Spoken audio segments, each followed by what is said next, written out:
We are another week closer to No Time to Die, with the teaser trailer releasing this week. I'm very excited about it. What excited me a little bit less though was the latest Bond film of the week, which was Diamonds Are Forever. If you are familiar with my recapping episode on it, you'll probably know that it's my least favorite Bond film. I still feel the same way. Maybe it's because of the constant stream of out-of-place tacky stuff, the horribly miscast Charles Gray as Blofeld, the cheap effects, the plot holes, a bored and off-looking Connery. I can't help it, but there is no other Bond film that gets me facepalming as much as this one. Granted, at the very least it does have a good soundtrack, and Connery does have some good lines. But to me, it's still down there as the worst one in the series. But that's how I feel about it. But let's see what some of my awesome supporters have to say about this one.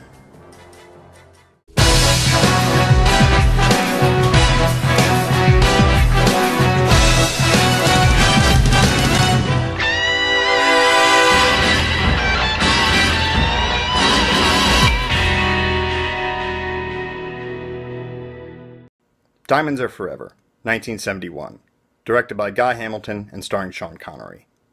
So far in this supporter review series, mine have always been put first, so I know for a fact everyone after me is going to say this movie is a piece of garbage, and they're going to be all, Tiffany Case, Blofeld and Drag, And I know for a fact I'm going to be the only one with anything even remotely positive to say about the movie as a whole. It's fine. It's not essential viewing, but I did enjoy it more than most. Calvin Dyson once said this movie works well as a comedy, and I completely agree.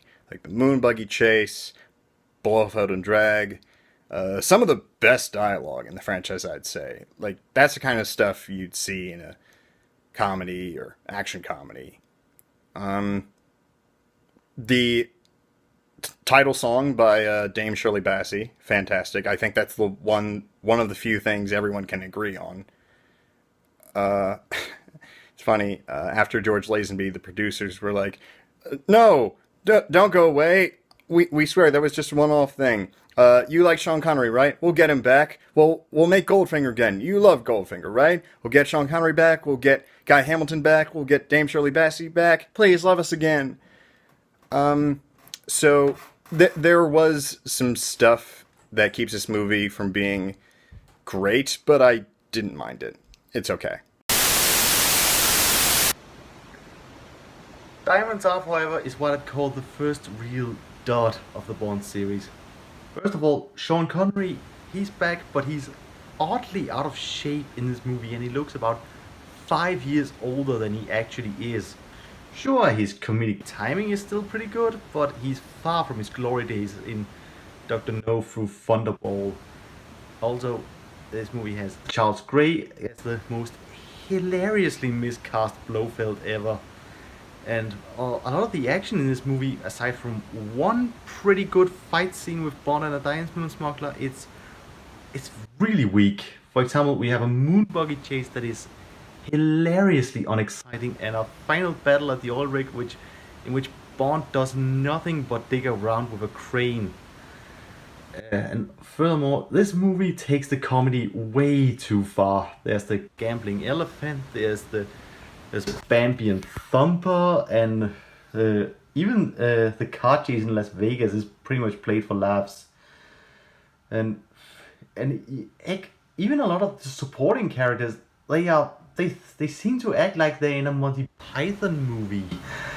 I mean, also I think it was a really good call for Ian to bring in Roger Moore for the next movie, because they really needed some new blood at this point.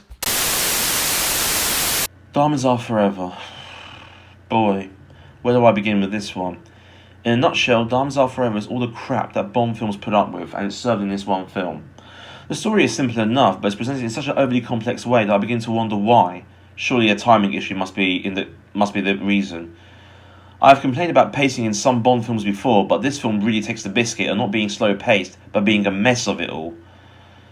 The film divulges into brief segments, and I think this is the reason why the film slows down.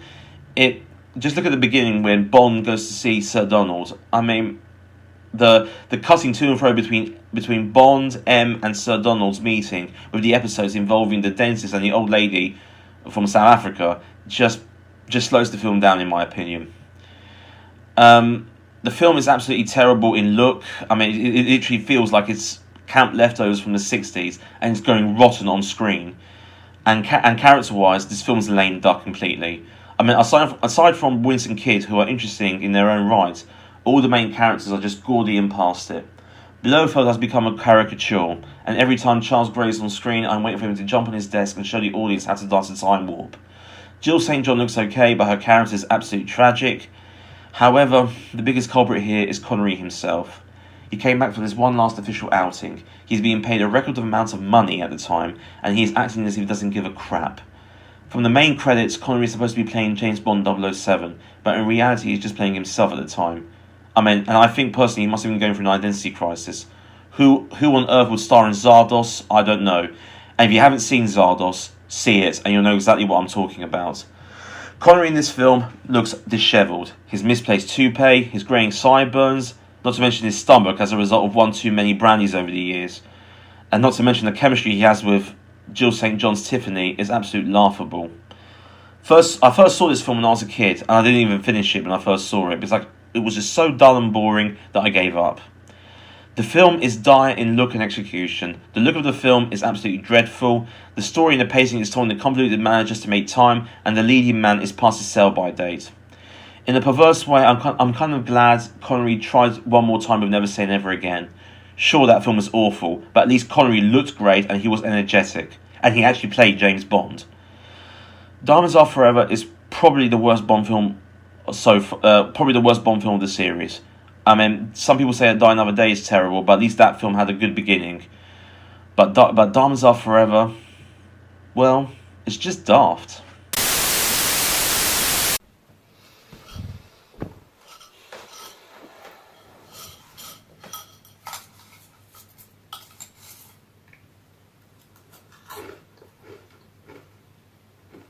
Oh, you can go home. There is no review today.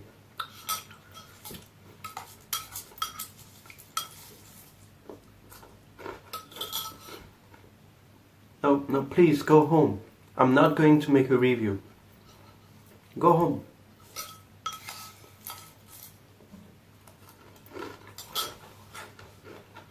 Well, if you're not going, I'm going. Alright? I'm going. Not going to make a review.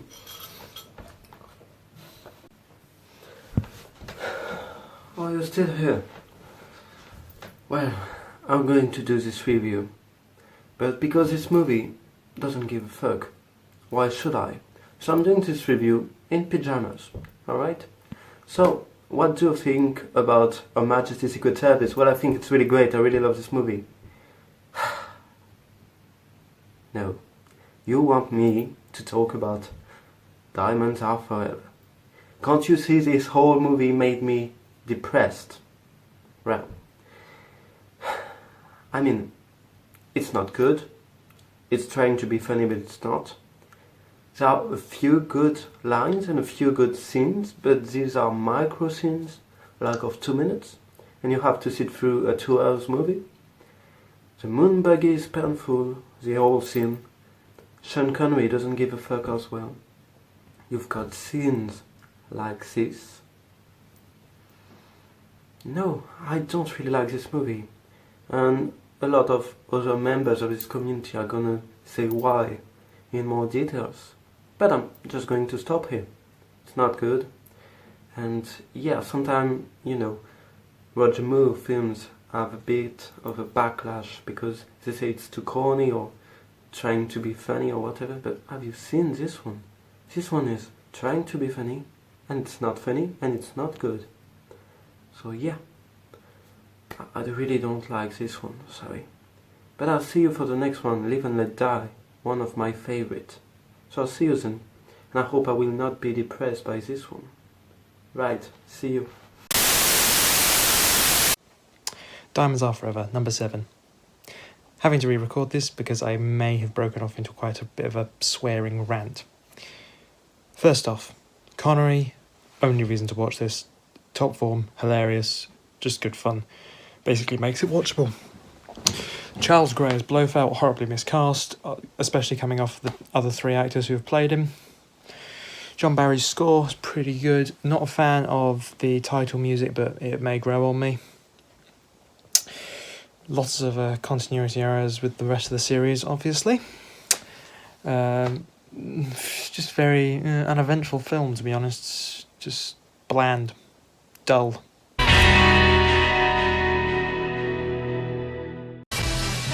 And that's it for this week's Bond Film of the Week episode in the lead up to No Time to Die. Would you like to join in on the weekly discussions and be featured with your review as well? Well, join the DBF community on Patreon, get access to my Discord server, as well as receiving other cool rewards.